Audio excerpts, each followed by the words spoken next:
Hi guys, Miss Short here. I am joined by Oliver today, and we are going to read the book, The Magic HatShop. Sorry, I haven't read this one before. So I'm super excited to see what this book is about.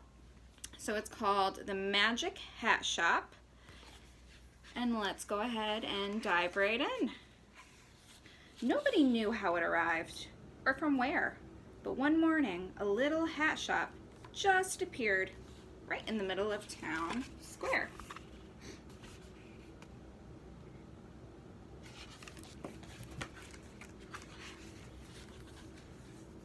"Who needs hats?" said some of the townspeople, while others said, "How rude, turning up just like that."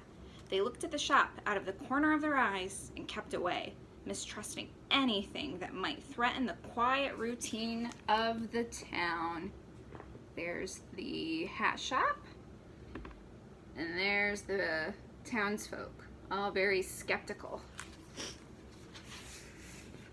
The first person who dared to enter the shop was a young man called Timid Tim. He was so shy, he never spoke to anyone, and he always seemed to be making great efforts to go unnoticed. There's Quiet Tim. Looks like there's some of the hats. But when he walked out the door, just a few minutes later, he was wearing a wonderful hat on his head. And not only that, something else had changed. Before, he'd always walked around with his shoulders hunched up, looking down at the ground.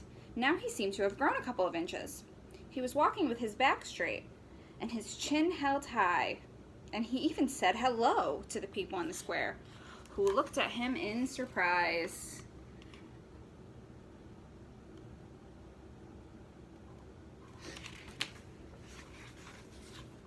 Little by little, the townspeople plucked up the courage to enter the store. At first, it was just out of curiosity, making sure no one else was watching. But when they came out, they were all wearing new hats, and they seemed to have been changed in some wonderful way. People started to whisper that the hats were magic, because they brought out the most surprising features in the people who wore them, and made all of their problems vanish into thin air.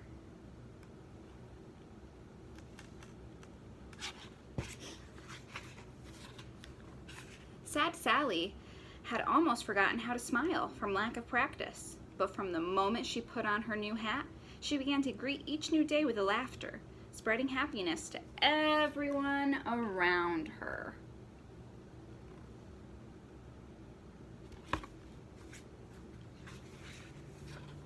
Mean Morris had a new top hat. Before, he'd never spared a thought for anyone else, but now he always left the door of his house open. Anyone who felt like dropping by was invited in to have a cup of tea, to share their problems, or to just sit a while and chat.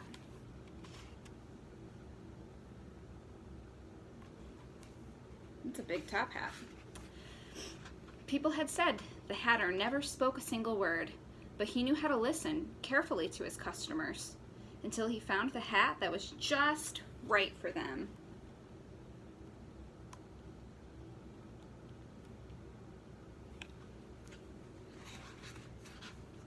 The mayor, who thought he was the grandest of all the town's residents, by far, called himself the Great Griskonski.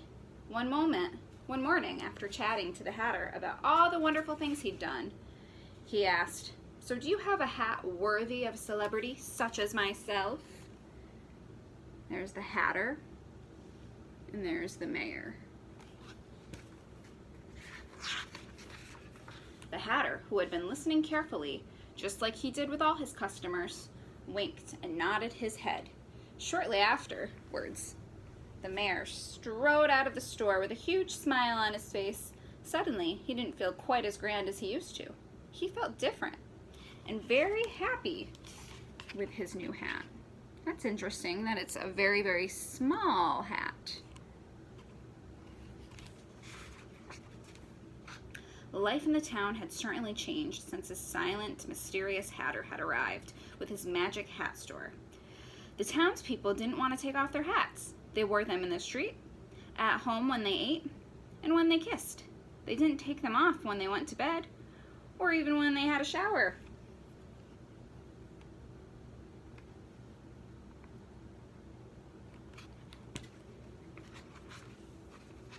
But one day, a terrible storm swept through the town. A ferocious wind blew all the leaves off the trees and all the hats off of everyone's heads.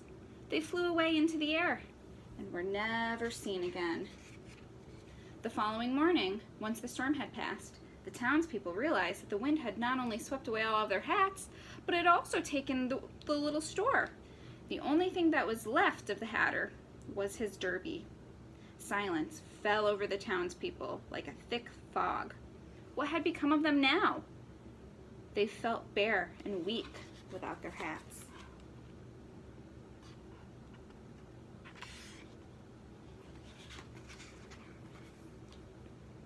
"I don't want to be shy ever again," said Tim all of a sudden. "We don't need magic hats to become the people we really want to be." "You're so brave. You'd be a much better mayor than me," said the mayor in a soft voice. Mean Morris added, "And if we help each other, I'm sure we can do it." Sad Sally, who wasn't sad anymore, put her arms around Timid Tim, who wasn't shy anymore, and began to dance with him. Soon, all of the townspeople were singing and dancing through the streets.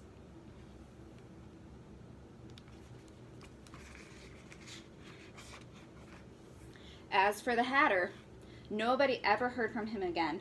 Some said that the wind had carried him away, along with his little store. Others said he disappeared inside his derby and would reappear somewhere else where he could start selling his magical hats all over again.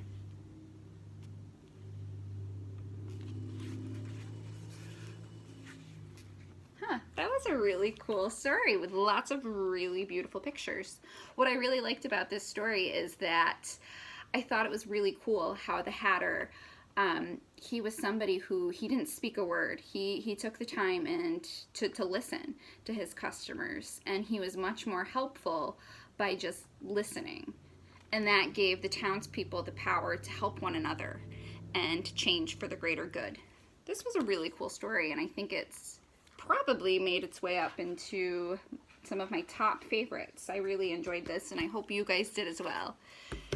Take care, guys.